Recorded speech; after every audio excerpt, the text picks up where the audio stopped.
A pretrial date pushed back for one of two teenage suspects arrested in connection with the deadly shooting of a St. Augustine convenience store clerk. 16-year-old Sergio Morgan Weideman appeared in court today. In June, he was indicted on 4 counts: felony first-degree murder, armed robbery with a firearm, and 2 counts of aggravated assault with a firearm. Channel 4's Crystal Moyer bringing us new developments in this case. For the first time since his indictment, we're seeing the teen who police say shot and killed a man at a convenience store in St. Johns County earlier this year. I spoke with the local attorney who says this case will be very meticulous because the teen is being prosecuted as an adult. In the courtroom Thursday, 16-year-old Sergio Morgan Weideman stood quietly as his attorney discussed scheduling matters in the pretrial process. No trial date has been set yet for Morgan Weideman or his co-defendant, 18-year-old Andre Robinson.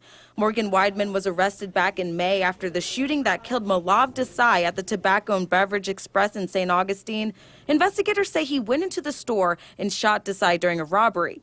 18-year-old Andre Robinson was just indicted on murder last month. Investigators say he was the getaway driver. The two were arrested in Green Cove Springs at the end of a high-speed chase through 3 counties just hours after the murder. Trying to work with a young person to defend them can be very difficult when you have such a charge, and to make sure they understand everything that's going on. Because Morgan Weideman is a minor, he can't face the death penalty or life in prison. No doubt at some point in time both boys will end up going, because I think 2 of them are charged now with murder, both boys will end up going through a mental health evaluation. If they are competent to proceed, then it's the defense lawyer's responsibility to find out whether or not the state can prove this case against their client. And that's why we should see a fairly long time period before either one of these cases goes to trial, because the defense lawyers are going to have to spend time talking to witnesses, deposing witnesses, having hearings to make sure the state can prove this case beyond a reasonable doubt. Morgan Weideman's next pretrial hearing is December 2nd, and as for Robinson,